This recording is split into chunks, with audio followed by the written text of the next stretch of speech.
কি রে সবুজ পাহাড়, তোর শরীরটা তো দেখি শুধু ফোলা, শক্তি কি আদেও আছে? বেশি বাড়াবাড়ি করিস না বন্ধু, আমি রেগে গেলে কিন্তু তোর জন্য সামলানো কঠিন হবে। আরে রাগ তোর রাগ, আয় একটা কুস্তি হয়ে যাক, হারলে কিন্তু এক কান্দি কলা খাওয়াতে হবে।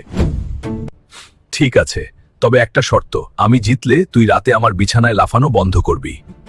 ঠিক আছে, ডিল, কিন্তু দেখিস আবার হেরে গিয়ে বাচ্চাদের মতো কেঁদে দিস না।